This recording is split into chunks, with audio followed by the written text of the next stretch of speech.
This is HealthWise Alternatives with Jackie Bell, promoting good health through information and education. Greetings and welcome to HealthWise Alternative. I'm Jacqueline Bonfiglio-Naja, filling in for Jackie Bell. Today's program, we have Rita Berkowitz. Welcome, Rita. Thank you so much. I'm happy to be here. Rita is a spiritual counselor, a spirit artist, author of 2 books. Yes. You're the pastor of the First Spiritualist Church of Quincy. That's correct. You're an ordained minister, accomplished artist. Thank you. Personally, she has had her Master's of Science in Psychology. Correct. You're a mom. Yes. A grandma to be again. Yes. You're a breast cancer survivor. Yes, I am. Oh, yes, and a wife to David. And a wife to David. Thank you, yes. David. Yes. And also a professional buddy to me and a dear friend. Thank you so much. I'm very excited to have you here for today's program. It's an honor to be here. So let me ask you this question, Rita. HealthWise Alternatives concept is educating and sharing information. We see the term all the time, body, mind, and spirit. So what are your thoughts on that term? Well, for me, spiritualism and very much talks about body, mind, and spirit. As some people talk about the trilogy, for us the trilogy is body, mind, and spirit, that the 3 of them work together, and that to be a whole person, that your body and your mind and your spirit has to be healed. In every meditation, as I lead them in church, I always begin by allowing your body to relax, opening your mind, and freeing your spirit to allow the energy to come in. Body, mind, and spirit are one. That's who we are. Exactly. Thank you. Now, in your work, people Yes. come to you with a lot of emotions. Yes. And do you feel that the emotions of people affect their physical body? Absolutely. Absolutely. As a spirit artist, many times I'm working with people who are grieving. And we know that the grieving process has to be done. But when somebody holds that energy in and does not permit themselves to go through it in a healthful way, that in fact it can create problems in the lungs. It can create problems in the psyche. So we can see how, and there's been a direct relationship from grieving and breast cancer. That's been proven. Dr. Love talks a lot about that. And so there is a very direct relationship with the mind and the grieving process and how it affects us both spiritually as well as physically. My process in working with clients is healing. Just a little bit of a double chin on. I'm feeling like shaving wasn't his favorite thing to do, but I don't feel like he grew a beard. A lot of people think, well, isn't that fun? She draws portraits of dead people. But truthfully, it really is about helping somebody in the grieving process to allow them to know their loved one is still here and that their loved one communicates with them, loves them, and still really wants to have input in their life. I feel like this man definitely did love you. I just feel like the words coming out of his mouth, you had to know it by what he did, and you had to know it. You had to feel it in your heart. It's just... You're an author of 2 books. Yes. We have on here, Powering Your Life with Angels, and we have The Complete Idiot's Guide of Communicating with Spirit. Now, Rita, how was that? I mean, being an author and doing that work also, what was the excitement of having, I know you just shared with me, you have 24,000 prints. That's amazing. Well, 24,000 books have been sold in Communicating with Spirits, and that just thrilled the heck out of me to know that that many lives have been touched by words that I could share. The process of writing a book is an unbelievable process. It is a lot of work. It's a very exciting process to go through. But when you're sharing what you truly know and you truly believe and you want to get the word out there, I can't think of a better way to do it. So I'm thrilled to have been able to do it, and it's opened a lot of doors for me to then bring the word out in more places. I'm sure. Did it give you more credibility, you thought, with your work? Absolutely, absolutely. That once you have your name on the front of a book, people take you a lot more seriously. You know, even again, in getting the master's degree in counseling, that's part of the reason why I chose to get the master's degree in counseling was, in fact, that it gave credibility to my work. You're ordained minister. Yes. Please tell us about that, and how is it different from the church that we are used to knowing of? Okay. Well, the spiritualist church is a little different than, say, a Christian church. The spiritualist church, we start off with the laying on of hands, healing, and that's part of our service. And the concept of the spiritualist church is that we prove continuity of life, that most religions talk about continuity of life. Most religions say there is a hereafter. Well, we choose to prove it. So by the process of what we are doing, through the healing guides, we do the healing, and then there is a sermon, which we call a lecture because it's always about learning. And then spirit communication is part of every one of our services. And so the spirit communication, again, is to help people heal that are grieving, and also to prove continuity of life. So when I come to you and I say, the lady in the lovely black suit with the blonde hair, may I come to you? Or I'm bringing through one of your relatives and I'm talking about them with facts that you know to be true. For instance, last night I was doing a service at a different church, at the Canton Church, and I brought a father through to somebody, and I did a physical description, and then I said, he is showing me the largest deli sandwiches. And the young woman who the message went to said, my father always talked about the Dagwood sandwich. So it's not just what they look like, but it's their personality, it's what they liked, it's sometimes what they like to eat. I remember when I met your mom for the first time, and your dad came through from Spirit, and he was talking about the chocolate cream pie. Absolutely. And teasing your mom with the chocolate cream pie. And that was something that was very important to your mom. So it is beyond just the physical. It is who is this person, and that they are here, and then they give a message to you. So this is all part of our church service. This is part of our belief system. This is part of our religion. And this is what we do just about every Sunday. That's wonderful. Rita, how do you feel when people feel that you're skeptical of what you do and maybe you're fake? How do you approach that? Well, I say everybody has a right to their own belief. And, my feeling is I've done enough work to show that life is continuous. I've proven it to myself. Everybody has a right to believe what they want. I've seen, my own husband is a skeptic, which I think is wonderful, as I am wife to David. And he has seen me do this. He has seen the drawings. He looks at it. He's confused by it.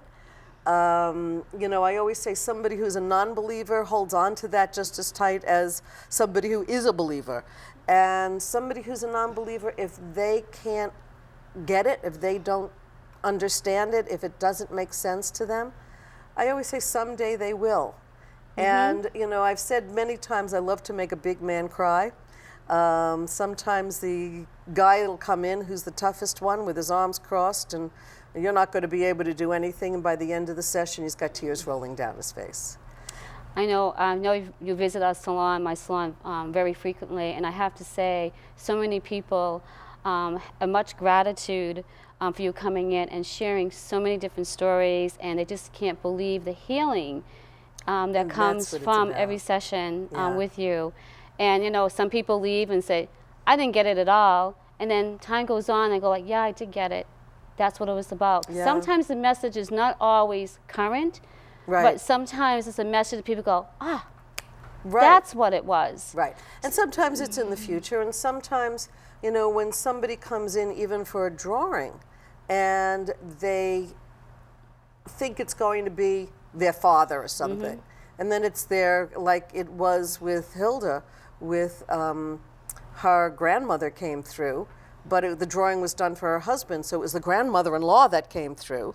It's a very fascinating thing. The person who wants to talk and wants to talk loudest many times will be the one to come through. So, we always say, when I work with somebody, I always say, how can I help you best? What are you hoping for? And say you said you wanted to connect with your dad.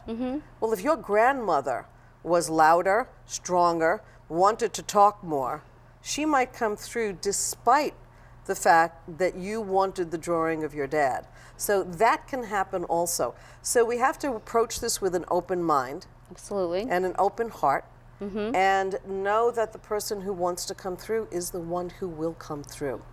And, again, I can ask, and we have a good success rate of getting who we asked for.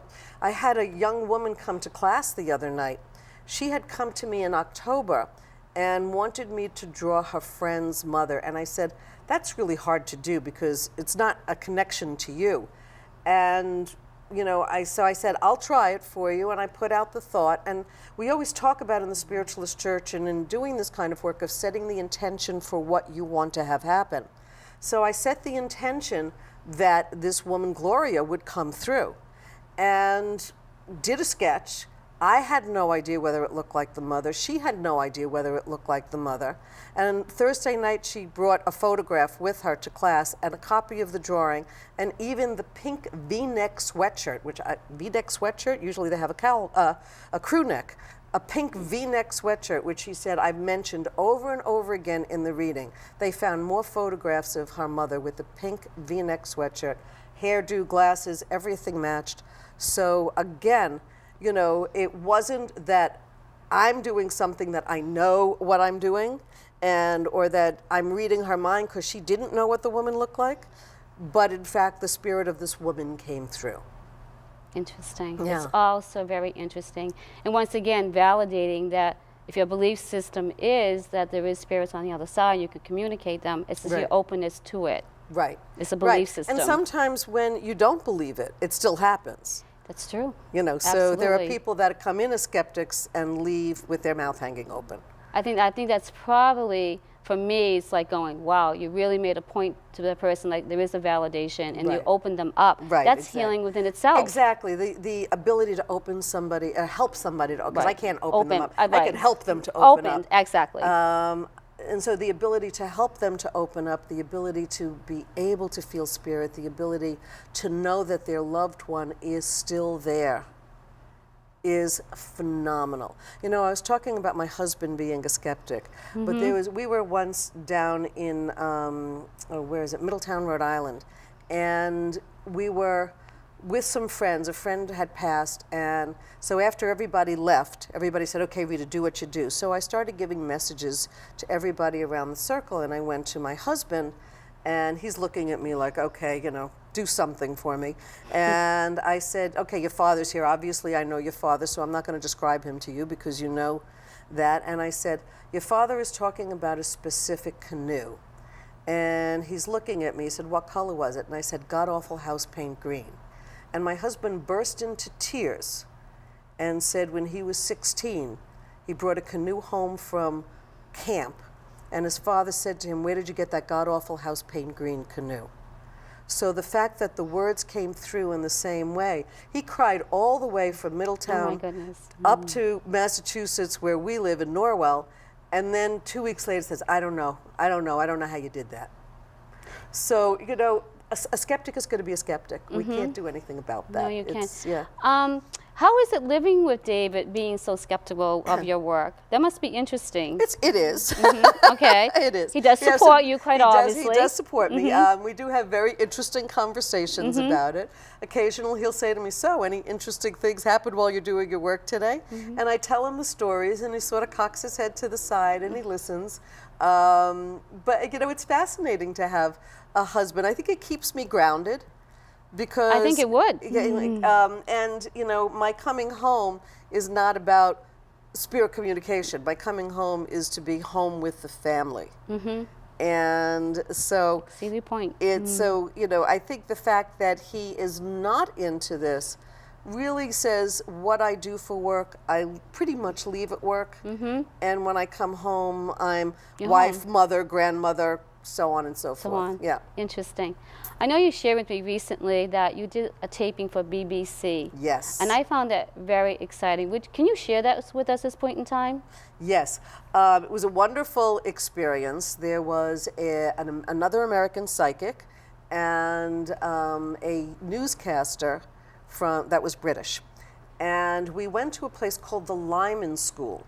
The Lyman School is the reform school that Albert DeSalvo, otherwise known as the Boston Strangler, attended as a youth. He was about 12, 13, 14 years old when he was there. So we went into the building, and this was an abandoned building, and it was a very cold day, and if you've ever been in an abandoned building on a cold day, it's even colder inside that building. And the energy was palpable. It really was just unbelievable. And so we walked through the upstairs, and we walked around, and I said, okay, you know, I'm feeling some things. What's down there? And we went down this ramp, and down at the bottom of the ramp used to be a roller skating rink that the boys in the reform school, that was their social time, that they would roller skate. And I said, okay, I'm walking around, and then they said to me, what are you feeling? I said, I want to go into that room over there, and it was a storage room. And when I went into the storage room, I said that Albert DeSalvo used to hide in this room. And I could feel the energy of him as a teenager hiding in that room. And I did a sketch, which unfortunately they kept, so I did a sketch for them, and of what I saw he looked like as a youth. And I used to work with troubled boys, so I found it very interesting to do this. And one of the things that happened after I did the sketch, the energy totally calmed down. And again, everybody that was there could feel, the cameraman and everybody else could feel the energy absolutely calming down. And I talked about the fact that he went into this room to feel safe, that this was a place he would sort of hide from everybody else. And I also talked about the fact that when he was at the Lyman School, that was the first time there was any real structure in his life. So even though we think how horrible it would be to be at a reform school, my experience was that when he was there, he actually felt safe. And then afterwards, in talking to some of the people who were producing the show, they said that it was actually reported that he felt safe there as well as when he was in the military because he needed that structure. It was when the structure was taken away that he sort of lost it. Wow. Well, I know that excited me because I am from Boston, and the Boston Strangler was very prominent growing up in Boston, so I thought that was really interesting for myself being from Boston. I got some photos here, and I'll just grab them. And maybe you could talk a little bit about each one of those. Okay. This is the photograph of the grandmother-in-law that I was talking about before. Now, this is the sketch I did, and the gentleman that we talked about had no idea who this was at the time I did it. He went home, he showed it to his wife, and when his wife saw it, she said, "Ma, come here, take a look at this." And this is a photograph that was in her wallet, or her mother's wallet, I believe it was, That's correct. of her mother's mother. So even the dress is the same as the woman was wearing in the photograph, yet he had no idea who it was. This is another one where the flowered dress came through. This is a woman, it ended up being the mother of the young man Joe, and this is, she was wearing the flowered V-neck dress, which you can see in the portrait here. This is the photograph of her that was brought to me afterwards, and this was the portrait that was taken at his wedding. Oh. This was actually one of the first times I had anything documented.